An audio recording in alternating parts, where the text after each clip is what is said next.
دوستو 25 سال تک عراق کے سیاہ و سفید کا مالک جو خود کو لوح تقدیر پر امر سمجھتا تھا، 20 سے زائد محلات کا مالک جس کے جمالیاتی ذوق پہناوے سے اور خوش اخلاقی سے ایک دنیا نمو پاتی تھی، کیسے قسم پرسی کی حالت زیر تہخانے سے گرفتار ہوا اور کیوں عید الاضحیٰ کے دن اسے تختہ اقدار پر چڑھا دیا گیا، یعنی پھانسی دی گئی۔ جی ہاں دوستو، ہم بات کر رہے ہیں صدام حسین، جن پر 10 لاکھ سے زائد انسانوں کی موت کا احساس اور دوسری طرف ان کے پاس اسلامی ہیرو ہونے کا اعزاز بھی ہے۔ یہ وہ صدام حسین ہیں جن کے خون سے لکھے قرآن مجید کے نسخے ابھی تک بغداد کی ایک مسجد ام الماریخ میں عالم حیرت کی توجہ کا مرکز ہے۔ دوستو، صدام حسین 28 اپریل 1937 کو بغداد کے شمال میں واقع شہر تقریب میں پیدا ہوئے۔ دوستو، تقریب صلاح الدین ایوبی کی بجائے پیدائش ہے۔ اسی شہر میں سلطان صلاح الدین ایوبی بھی پیدا ہوئے، شاید اسی وجہ سے صدام حسین خود کو ثانی صلاح الدین ایوبی۔ دوستو، صدام نے ایک غریب فیملی میں جنم لیا۔ ان کے والد ان کی پیدائش سے پہلے ہی انتقال کر گئے، جبکہ ان کی ماں نے دوسری شادی کر لی تھی۔ دوستو، کہتے ہیں کہ صدام حسین کے سوتیلے باپ کا رویہ صدام حسین کے ساتھ اچھا نہیں تھا، جو صدام حسین کو اکثر مار پیٹ کرتا تھا، جس سے تنگ آ کر صدام حسین نے 10 سال کی عمر میں اپنے چچا کے پاس تقریب جانے کا فیصلہ کیا۔ دوستو، صدام حسین کے چچا ایک ٹیچر تھے اور ایک سیاسی شخصیت بھی تھے، جن کے باس پارٹی کے صدر احمد حسن باقر کے ساتھ اچھے تعلقات تھے۔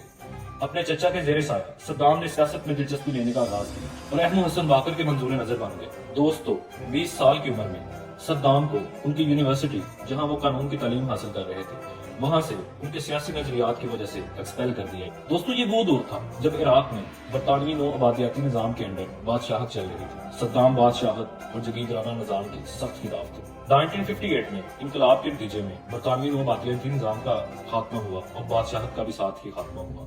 1968 میں باس پارٹی کے اقتدار میں آنے کے بعد احمد حسن باقر عراق کے صدر بنے۔ دوستو، صدام کے پاس کوئی سرکاری عہدہ تو نہیں تھا، مگر احمد حسن باقر کے نائب کے طور پر صدام عراق کے دوسرے طاقتور ترین شخص بن گئے تھے، جو احمد حسن باقر کے بہت سے خفیہ اور مشکل کام سر انجام دیتے تھے، جیسے مخالفین کو منظرنامے سے ہٹانا، ملک بدر کرنا، قتل کرنا یا ہمیشہ ہمیشہ کے لیے چپ کروا دینا۔ دوستو، صدر بننے کے بعد احمد حسن باقر نے عراق کی تیل کی صنعت کو قومی تحویل میں لے لیا اور تیل کی صنعت سے کثیر زر موازنہ حاصل ہوتا تھا، جس کو تعلیم کی، انفراسٹرکچر کی اور لوگوں کی بہتری کے لیے استعمال کرنا شروع کیا۔ مگر دوستو، اس کے ساتھ ساتھ صدام کے سیاسی عزائم بھی بڑھنے لگ گئے۔ دوستو، یہ بات سچ ہے کہ اقتدار کے سینے میں دل نہیں ہوتا۔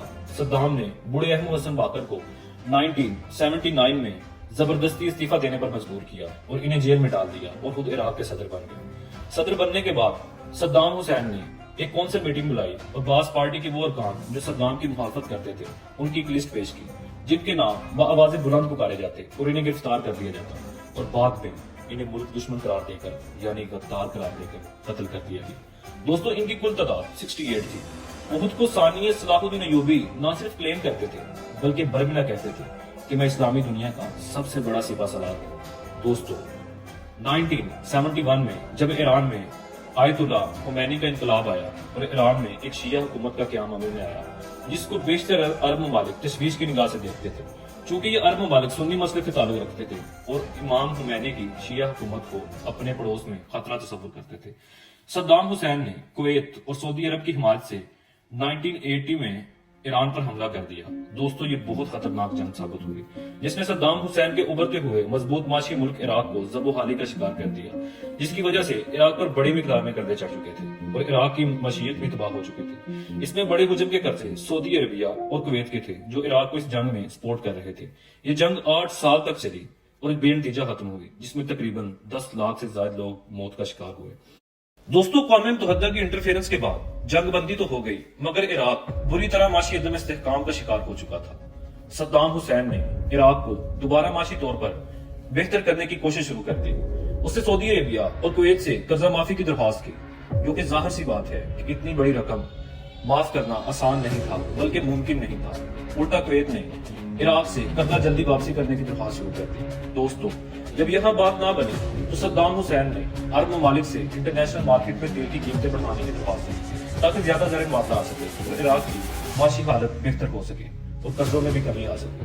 مگر دوستو، انٹرنیشنل کمیونٹی اس بات پر بھی راضی نہ ہوئی تو صدام حسین نے کویت کو خبردار کیا کہ عراق کی سرحد کے پاس سے عراقی تیل نکالنے سے باز رہے، جس پر کویت راضی نہ ہوا، جس کو بنیاد بنا کر عراق نے کویت پر تیل چوری کا الزام لگا کر کویت پر حملہ کر دیا، اور کویت کی فوج نے زیادہ دیر عراقی فوج کے سامنے مزاحمت نہیں کی، گھٹنے ٹیک لی، اور اسی دوران کویتی شاہی فیملی سعودی عربیہ فرار ہو چکی۔ دوستو، کویت پر حملے کی وجہ سے تمام عرب ممالک اور یورپین ممالک میں تشویش کی لہر دوڑ گئی، جس کے نتیجے میں امریکہ نے آپریشن ڈیزرٹ اسلام لانچ کر دیا۔ اس اتحاد میں 31 ممالک میں شرکت کی، اور دوستو یہ دوسری جنگ عظیم کے بعد سب سے بڑا بننے والا اتحاد ہے۔ دوستو، عراقی فوج اس اتحادی فوج کے سامنے 3 ہفتوں میں ہی پارا بارا ہو گئی، اور صدام حسین بھی کویت سے نکلنے پر راضی ہو گئے۔ دوستو، اس جنگ کے بعد عراق نے کسی جنگ میں بھی شرکت نہیں کی۔ دوستو، 9/11 کے بعد دنیا کی پلاٹ بدل چکے ہیں۔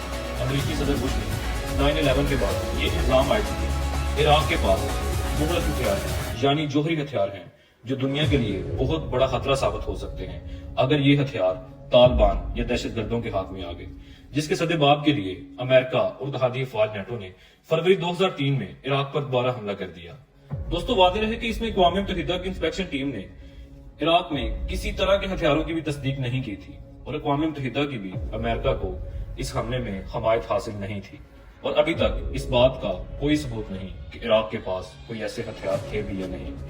تاہم سقوط بغداد کے بعد صدر صدام اپنا محل چھوڑ کر رپوش ہو گئے۔ اس قبضے کے بعد 22 جولائی 2003 کو مظلوم صدر صدام کے دونوں بیٹے عودے اور قوس حسین کو ایک حملے میں شمالی شہر موصل میں قتل کر دیا گیا، اور 14 دسمبر 2003 کو صدام حسین اپنے آبائی گھر کے قریب ایک کمپاؤنڈ سے گرفتار ہوئے، جن پر امریکہ کی نگرانی میں عراق میں مقدمہ چلایا گیا۔ صدام حسین پر شدید قسم کے جنگی جرائم اور نسل کشی کے الزامات تھے۔ صدام حسین نے ان تمام سے انکار کیا۔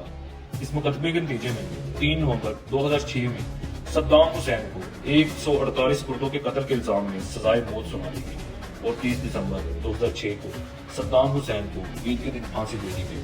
دوستو، صدام حسین کی پھانسی کے بعد سے لے کر اب تک عراق سنبھل نہیں سکا۔ اسی کے ساتھ ہماری صدام حسین کی یہ سیریز ختم ہوئی۔ اپنا خیال رکھیے گا۔ اللہ حافظ۔